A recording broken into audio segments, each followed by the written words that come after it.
You and a stranger open the exact same app at the exact same second, looking at the exact same product. Same seller, same warehouse, same box, and you pay $4 more than they do. Not because you asked for faster shipping, not because of taxes, but because a machine looked at everything it knows about you, where you are, what phone you're holding, what you searched at 2 a.m. last Tuesday, and decided you were the kind of person who would pay a little extra and never notice. That's not a glitch. That's the business model. It has a name now, and lawmakers across America are finally trying to make it illegal. It's called surveillance pricing, and by the end of this video, you'll know exactly how it works, why you almost never catch it, and the concrete steps you can take today to stop being the more expensive customer. Let's kill a myth first. Most people think prices online move because of supply and demand. Airline seats get pricier near a holiday. Umbrellas cost more when it rains. That's dynamic pricing, and it's old news.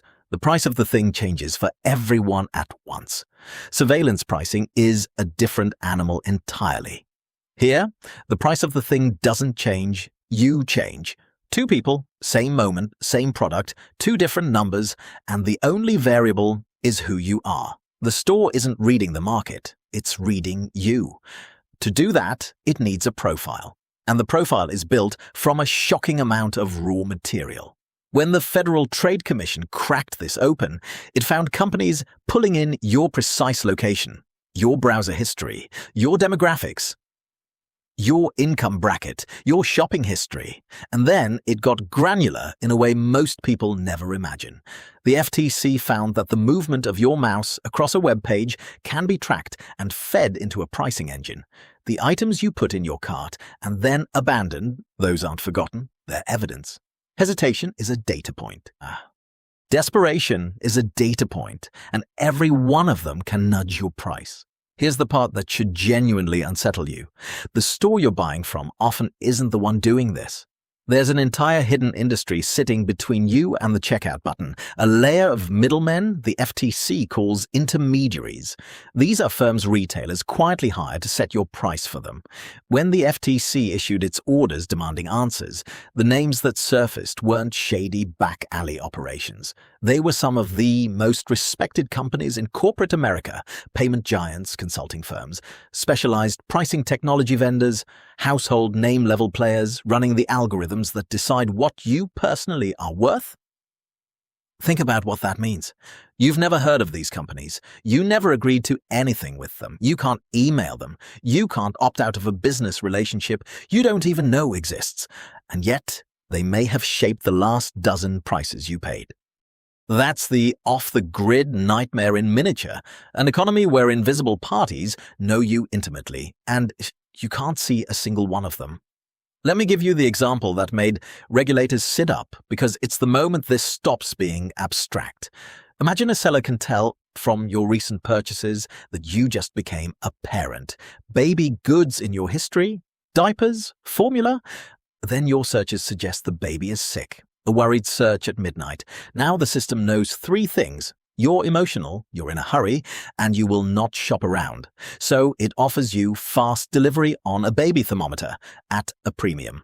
Because a frightened parent at 1 a.m. is not a price-sensitive shopper, and the machine knows it. Sit with that. The system isn't charging you more despite your vulnerability. It's charging you more precisely because of it. Your worst moment becomes its best margin. That's the logic laid bare. The goal is to find your maximum willingness to pay, the exact ceiling where you'll still hit buy and stop 1 cent below it. So why doesn't everyone know this is happening? Because it's engineered to be invisible. You only ever see one price, yours. There's no receipt that says you were charged $8 extra for being you. You can't stand next to a stranger and compare screens because your screens are generated separately in real time, just for each of you. The consumer is flying blind by design. You don't know what data a company holds on you. You don't know what your price is based on, and you don't know what anyone else is paying for the identical item. Every tool you'd normally use to tell if you're getting a fair deal has been quietly removed This is what makes surveillance pricing so corrosive, not just that it's unfair, but that it dissolves the one thing markets depend on. The ability to know the price is the same for everyone. When that goes, the whole idea of a fair market starts to feel like a magic trick. Now, the good news, because there is some. This practice has finally walked into the daylight and the response has been loud. At the federal level, senators introduced the One Fair Price Act, a bill designed to stop companies from using your personal data to set individual prices while deliberately protecting honest discounts and loyalty programs that everyone can access on equal terms. The line they're drawing is sharp. A coupon anyone can clip is fine. A secret price calculated from your private profile is not. Groceries became a flashpoint of their own. A separate bill took aim at the supermarket, targeting electronic shelf labels, those digital price tags that can be rewritten instantly in a store from a server. Combine that with facial recognition at the shelf, and your local grocery store stops being a neutral place with fixed prices and starts becoming a screen that watches you back. The bill would force stores to disclose facial recognition and rein in those digital labels before the produce aisle turns into a personalized pricing engine. But the real momentum is in the states, and this is where it gets serious. More than 19 states have moved on surveillance pricing. This isn't a fringe idea anymore. It's a national wave. California pushed one of the most aggressive versions through its legislature, a bill that would flatly ban retailers from setting individualized prices off your personal data. And it comes with teeth, civil penalties reaching into 5 figures for each violation, multiplied for intentional abuse, with each affected customer counting as a separate offense. For a company touching millions of shoppers, that math gets catastrophic fast. State attorneys general have joined in, framing it in plain moral language. The price you see should be the price everyone sees. From New York to Pennsylvania, lawmakers from both the practical left and the populist right are circling the same target, because a corporation charged my grandmother more because it thought she was desperate is not a message that splits along party lines. It just makes people angry. Now, in fairness, the other side has an argument, and you should hear it. Retailers and tech lobbyists say these bills go too far. That personalization is what powers the discounts and rewards people actually like, and that a clumsy ban could kill the good along with the bad. Several earlier state attempts died for exactly this reason, lobbying pressure warning that outlawing surveillance pricing might also outlaw your loyalty card savings. It's a real tension. The challenge for every one of these laws is to draw a clean line between a discount you can choose and a price you were secretly assigned, between here's 10% off for anyone who signs up, and we decided you specifically would tolerate paying more.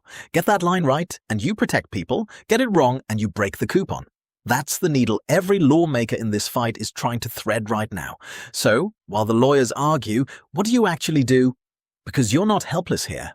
Surveillance pricing runs on data, and starving it of data is something you can start tonight. First, break the profile. Shop in a private or incognito window and log out of retail accounts before you browse.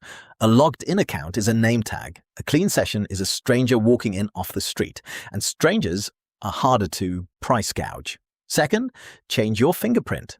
Prices can shift with your location, your device, and your history. Comparing the same item across a phone and a laptop on different networks sometimes reveals a gap you'd never have spotted. A privacy-focused browser and a VPN don't just protect your data, they scramble the very signals the pricing engine leans on. Third, kill the trackers. Much of this runs on cookies and third-party tracking that follows you from site to site. A serious add-in tracker blocker cuts the data pipeline at the source. Clear your cookies before big purchases. Every crumb you deny them is a variable they lose. Fourth, exercise your rights. In a growing number of states, you can legally tell companies not to sell or share your personal data. Use those opt-outs, and use the universal opt-out signals your browser can broadcast automatically, one setting that tells every site to back off. And fifth, slow down. The system feeds on urgency. On that one, AM panic buy. The single most effective countermove is boring and free. Wait, put it in the cart and walk away. Half the time, the abandoned price that follows you is lower than the one you almost paid in a hurry. Here's the real takeaway. Surveillance pricing isn't really about prices. It's about a world where every screen you look at is quietly looking back, measuring you, profiling you, deciding what you're worth before you've said a word. The extra few dollars is just the receipt. The surveillance is the point. The laws are coming. Slowly, unevenly, state by state, but they're coming, and that's worth watching closely. Until they land, the most powerful thing you own is the choice to be unreadable. To be the customer the algorithm can't figure out. To be, in a word, off the grid. If this opened your eyes, share it with someone who still thinks the price on their screen is just the price. Subscribe for more on how the surveillance economy really works. And whatever you do out there, stay off the grid.